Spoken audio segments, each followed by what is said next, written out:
Арсыздар маалыматтар денелер, кымбаттуу маалымдар, ардактуу достор жана жалпы бүгүнкү майрамдын катышуучулары.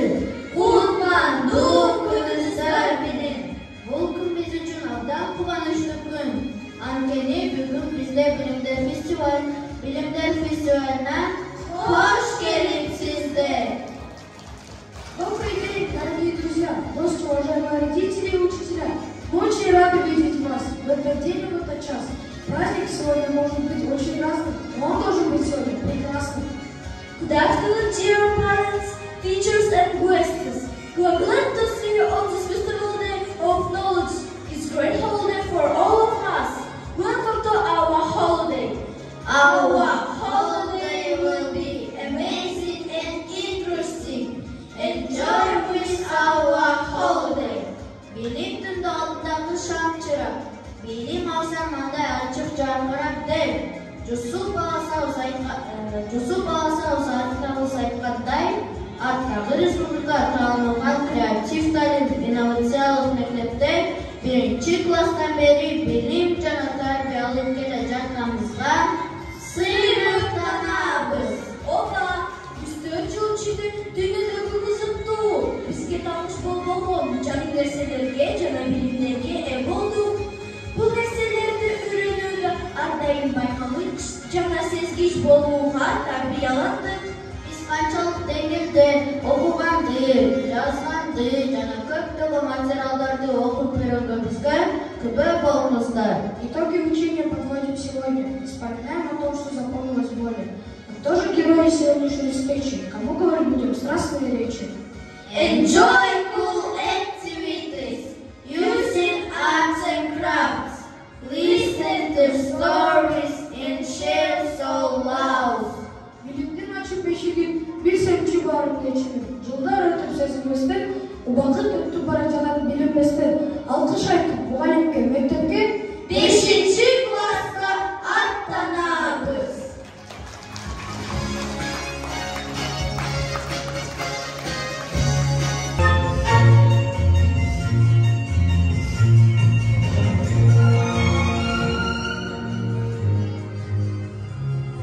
Dostlar, bugün bizdin bilimler festivalimizden gelen konuklar, cana tayinlerimizge, bugün dağını salonun anlatır jönünde etmersek kandı deysiniz. En son belgili anda materyallikler jönünde aytıp bereriz. Biz dünyada kandikten bilemeyiz. Жерде бирнече миң бийликтен караганда анын көп бөлүгү океандар менен деңиздер ээлеп жатканы көрүнөт. Ушулардан соң суу мейкиндигинин аралыктарынын ортолорунда кургактык бөртү жашкан. Алар материктер. Материктер бул бардык тарабынан суу менен курчалган кургак жердин чоң бөлүктөрү.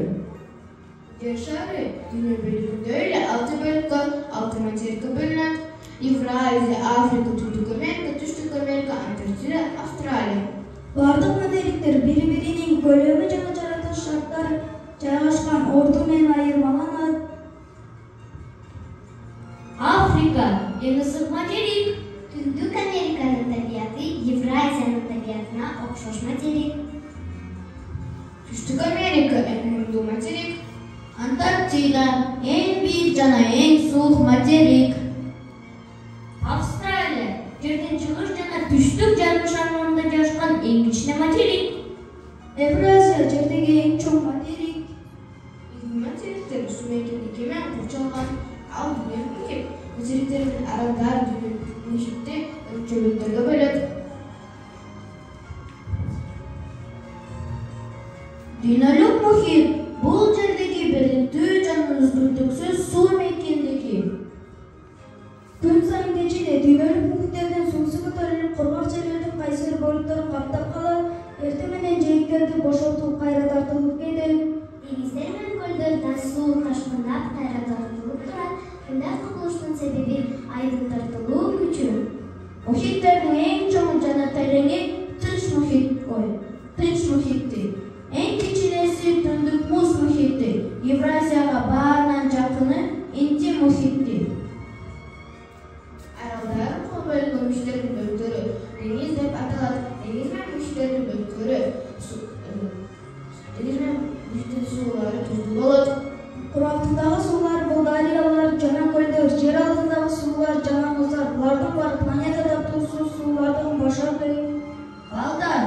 Dünyoda köptөгөн okumuş yerler var. Atlantik muhiti men tış muhit жөнүндө уктуңар беле? Бул эки океандын суулары бири-бирине аралашпай, алардын ортосуна көзгө көрүнбөгөн дубалбардай. Эмне себептен деп ойлойсуңар? Биринчиден, суунун тыгыздыгынын айырмасы Атлантика жана Тынч океандардын аралашуусуна жол бербейт. Мындан тышкары, океандар туздуулугу, температурасы, биологиялык әртүрлүүлүгү жана кээ бир башка өзгөчөлүктөр менен айырмаланат. Опа, мунун баарын биз Биген таалы сабынан жакшы билебиз. Туздуу суунун тыгыздыгы чоң. Келгиле балдар, муну тажрыйбада билдеп берели. Тажрыйба менен сүйлөөлөрдү көп жүргүзсөк, ойлоо жөндөмүбүз өрчүп, кыргызларыбыз кеңейип, ой жүгүртүүбүз жогорулайт. Биздин тажрыйбага керектелүүчү каражаттар: 2 колба, суу, туз, жумуртка. Биринчи колбага туз салып аралашып, экинчи колбага эч нерсе салбайбыз. Эми 2 колбага тең жумуртка салабыз. Өзүңүздөр байкагандай, туздуу судагы жумуртка калкып калды, ал эми тузсуз судагы жумуртка чөгүп кетти. Мен дагы бир тажрыйба көрсөткүм келип жатат. Ал үчүн аны кидишке сууну куюп, бир мандаринди кабыгы менен, экинчисине кабыгы жок салабыз. Эмнени байкадыңар? Оба, кабыгы жок мандарин чөгүп кетти. Кабыгы бар мандарин кабыгына тешиктеринде аба жок болгондуктан чыкпайт. Ал эми экинчи мандаринде оор болгондуктан оор болуп чөгүп кетет.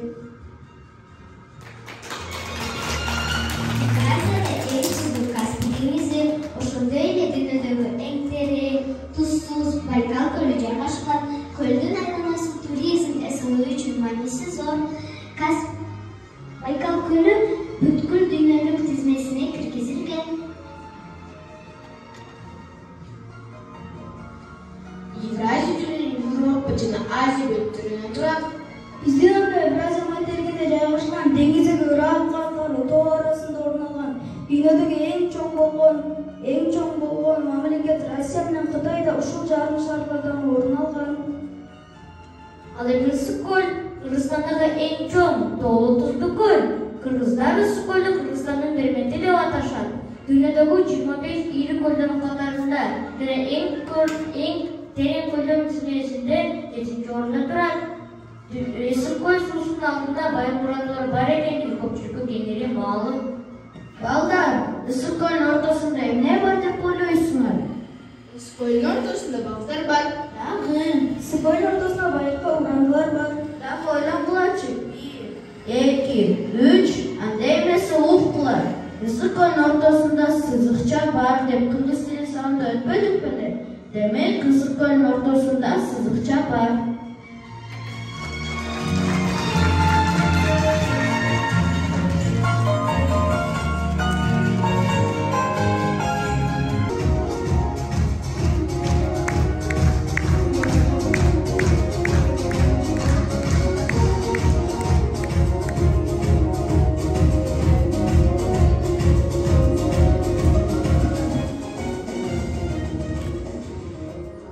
Бардык материктер бири-биринин көлөмү жана жаратылыш шарттары жайгашкан орду менен айырмаланбастан жашоочулардын түсү жана өз тили менен дагы айырмаланышат. Ал эми биздин тилибиз кыргыз тили, эне тилибиз биз үчүн улуу жана уюк тил. Эне тили болбойт, эл болбойт деген макал бар. Балдар, бул сүйлөм эки бөлүктөн турат экен. Сүйлөмдө точно бөтөн сөздөрдү көрүүгө болот. Биз кыргыз тил сабагында точно бөтөн сөз өтпөдүк беле? Ооба Садыр, туура айтасың. Эне тили болбойт, эл болбойт. Бул бөтөн сөз деген кыргыздарда макал бар. Бул автордун сөзү же өзүбүздүн сөз. Биз кыргыз тил сабагынын төр сөз менен бөтөн сөздүн туура жүргөнгөнбүз. Келгиле, ата-энемизге айтып берейин. Өзүбүздүн сөзүбүз же автордун сөзү төр сөз ал. Төр сөз тырнакчага алынбай жазылат. Башка биринин сөзү бөтөн сөз ал. Бөтөн сөз өзгөрбөй калса бүт бойдо тырнакчага алынып баш тамга менен жазылат. Келгиле балдар, кызыктуу оюн ойнойбуз. Сүрөттөрдүн жардамы менен билимге байланышкан макалдарды да төл жана bütün sözlerdir düzülür. Bilimi güçlü mindi çıkar, bilegi güçlü birdi çıkar degen makal var. Bilimi güçlü mindici var, bilegi güçlü birci var. Bu bütün söz degen makal var. Demek senin sözün, törün söz. Bilete babay anı kazı bol, degen makalı kanday düştesi var. Degen sırolu sürekli. Bilete babay anı kazı bol, bu bütün söz. Degen makalı kanday düştesi var, törün söz. Balda sözlü genelde. Söz bu belgili bilmeliğe boğan cana adamlardan ortasında bağlanıştın negizi kuralı. Al oydu bildirüge, malbar berüge, sezimlerdi. Cana oylardı, duyumtuğuga cardan beret. Söz düzülüşüne karay uğular sözdür, cönököy sözdür, hoş sözdür, hoşmoq sözdür, hoş sözdür, kıskantılan sözdür bolup bir neçe türge bölüdür. Ungular birde sözler ungular bolşat. Misalı bala, balalık, balalu, balakay, baladay. Cenegöy söz bir sözden turup bir manini düşündürür. Misalı su, caplı, tokoy. İki cümleden aşı sözlerden turup bir manini bildirse de daha söz dep atalar. Takal sözdürge hoş, hoşmoq kıskantılan sözdür kirir. Misalı taş bakar, tıyın, çiçkan, tıyın, çiçkan. Ciğer sununatın bildirgen tuta sözler koşma sözlerge kirer. Koşma sözler sızıkça menen жазылат. Misalı ısık göl, çam sarı oy, alıp doğ.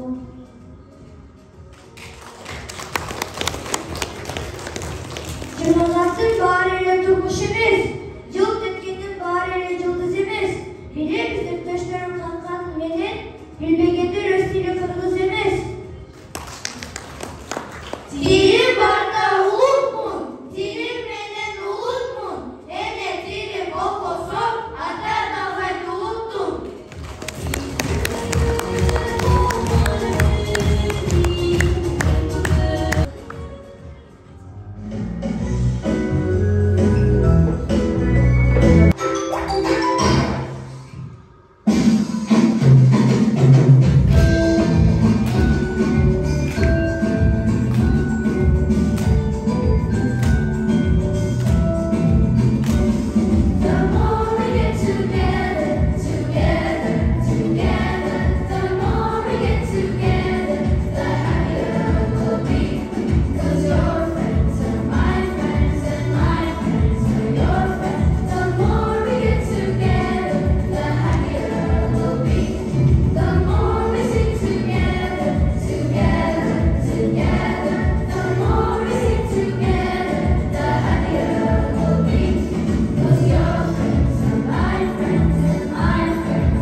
Today we want to show you our speaking experience.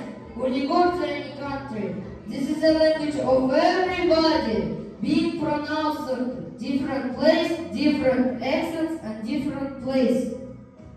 Hi, my name is Tom. I'm from America. I'm American. What is your name? And where are you from? Hi Tom, I am Anne. I am from United Kingdom. I am British.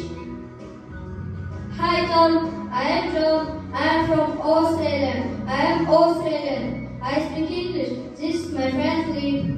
Hi, my name is Lee. I'm from China. I'm Chinese. Hello, friends. I am Fred. I am from Germany. I am German. What is your name? Hi, my name is Sadar. I'm from Kyrgyzstan. I'm Kyrgyz. Where Asia. What is the capital of the country? Bishkek is the capital city of Kyrgyzstan.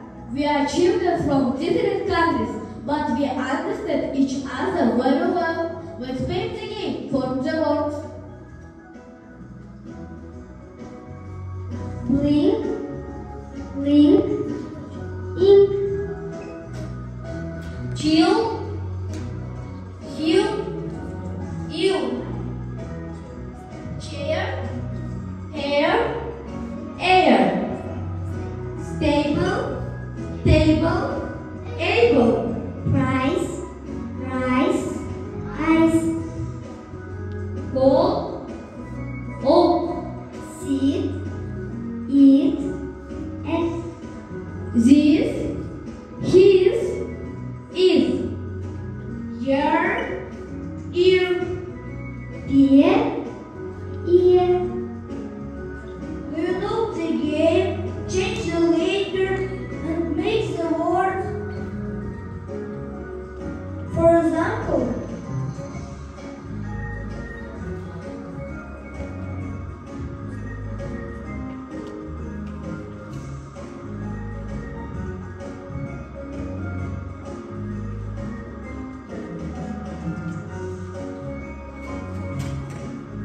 It's very interesting game. 10 handmen. Vodka,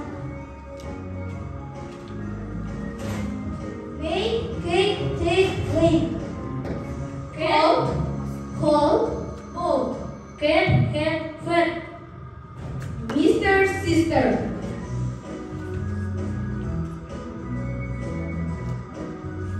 Faster, master. Speaking English is as good as gold. The language of English we need to uphold. It is very fun when you think of it, when you talk to your friends who also love it. If you know languages, you are at home anywhere.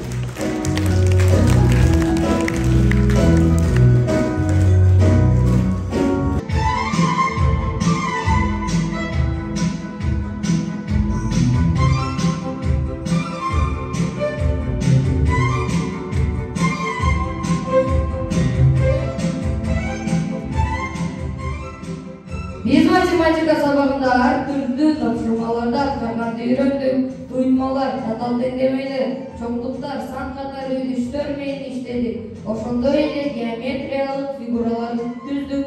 Tekstü jana logikalık her türlü kategoriyadaki topşurmalarda atkarmanға başıktık.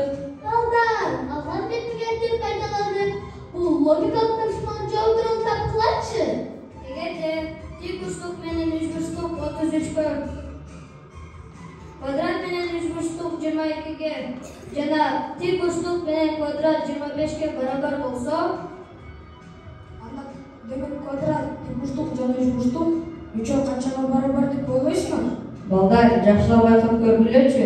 Бул геометриялык фигуралар жеңилен экен. Анда булардын суммасы 2-ге бөлүп жиберели. 80 бөлүнгөн 2. Барабар 40. Демек балдар, квадрат, тик бурчтук, үч бурчтук 40-ка барабар. Demek kvadrat, canı dik burçluk, canı üç burçluk. Üçe 40'a barabar. Ошондой эле квадратты табыш үчүн dik burçluk менен үч бурçluk 33-кө барабар болгондуктан 40-тан 33-тү кемитип 7-ни алдык. Демек квадрат 7-ге барабар. Бұл жерде квадрат жана үч бурчтук 22-ге барабар. Тик бурчтукту табуу үчүн 40-тан 22-ни кемитип 18-ди алдык.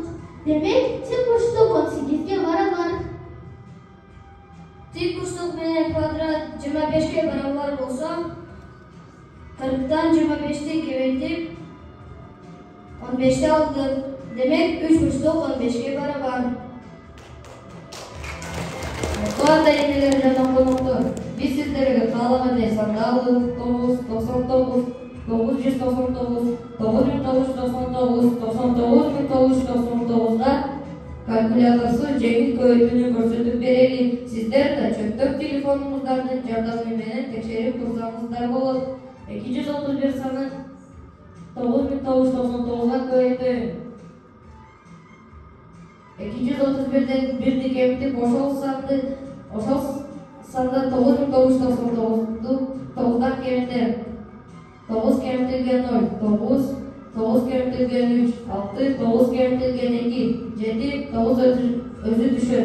Anı barabarga жазып koyok. Emeği 230 sanın anın altına жазып koyucu düştü. Demek 231 sanın 9999'a bölsek barabar 2.309.769'a barabar bolot. Ошондой эле 56.576-ны 99.999'ga көбөйтүүнү да карап көрөлү. 56.576'dan бизди кемитип 99.999'dan кемитебиз.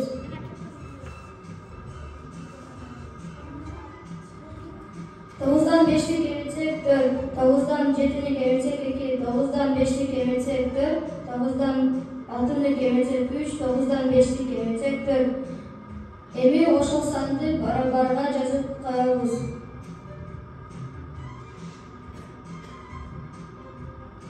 Эле 6575'ti анын алдына жазып жетиштүү.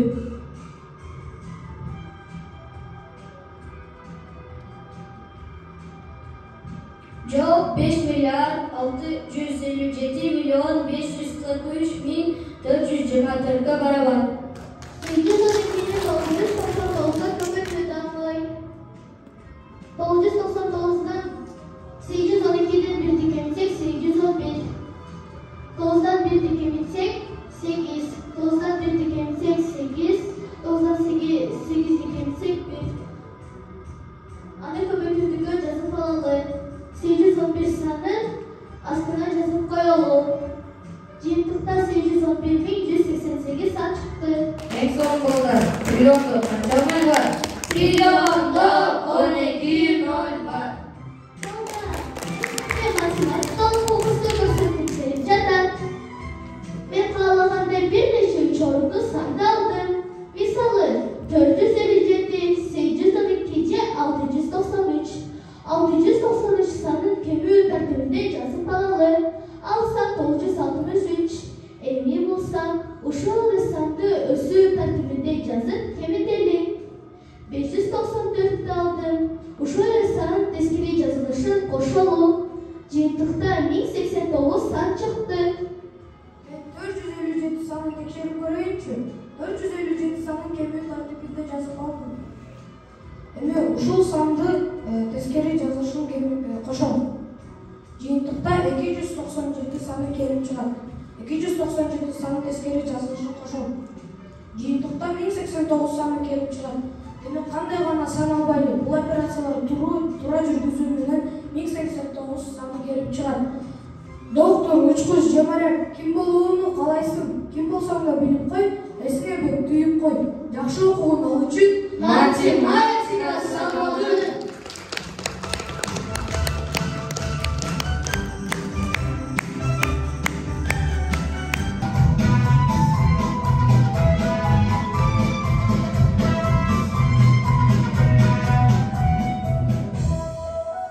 Ребята, а давайте-ка расскажем о материках. Мы ведь на уроках русского языка читали разные рассказы о материках и учили стихи. Давайте. На свете много островов, так много, что не счесть. А вот больших материков мы насчитаем 6. Африка, Америка, Северная и Южная, Австралия, Евразия, Антарктида, Южная. А теперь, ребята, давайте расскажем отдельно про каждый материк. С какого материка начнем? О руке начнем с Америки. Вот она, Америка. Два материка. Северная и южная, все легко пока. Штаты, Мексика, Канада, в северной живут. Ураганы и торнады пролетают тут. В южной вот Колумбия, Чили, здесь Бразилия, Аргентина, Парагвай, Перу и Боливия. Реки есть большие, помнить это нужно. Миссисипи в северной, Амазонка в южной. Тянутся высокие горы цепи дружно. Кордильеры в северной, горы Анды в южной. А я расскажу про Африку. А в Африке нет снега ни пурги. А в Африке не носят сапоги. А в Африке пустыня есть, вся в песках Сахара. Редкие колючки здесь, ведь воды там мало. А к экватору пойдешь, лес тропический найдешь. Львы, слоны, жирафы там, носороги, гиппопотам прячутся в лианах.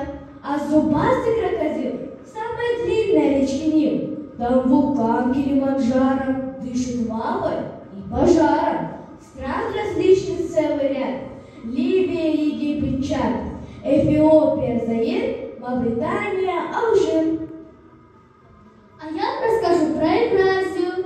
Вот огромный великан, материк Евразия. И куда ни глянь, во всем здесь разнообразие. Озеро Байкал, чистое, глубокое. Горы Гималаи самые высокие. Тем лишь тем жарче, просто красота. А на крайнем севере вечно мерзлота.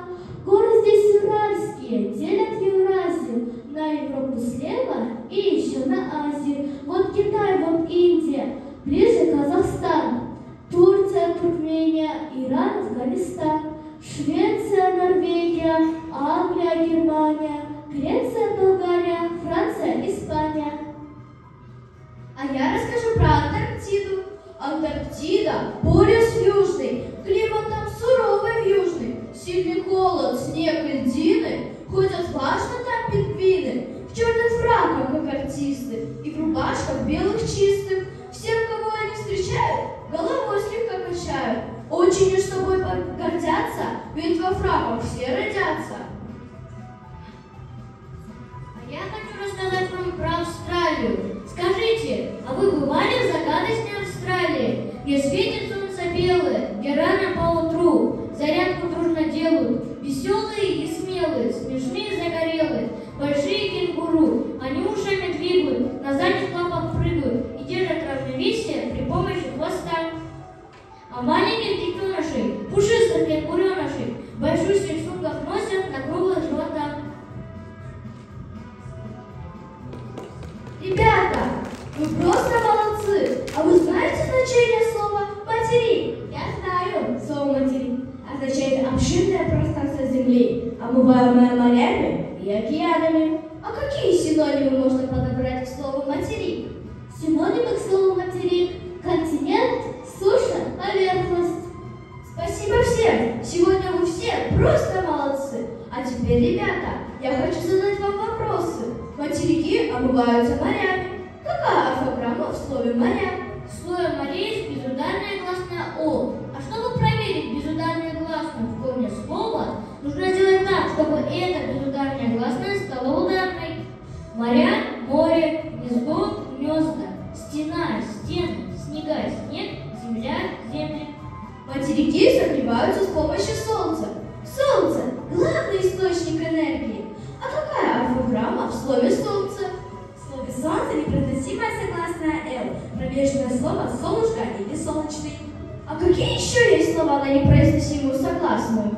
Я знаю. Праздник, грустно, честно, пастбище, вкусно, сердце. Ребята, на 6 материках живут разные народы. Мы отличаемся от африканцев, европейцев, цветом кожи и цветом волос.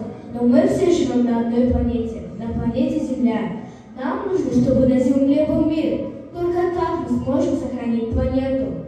Пусть всегда будет солнце, пусть всегда будет небо, пусть всегда будет мама, пусть всегда будем мы.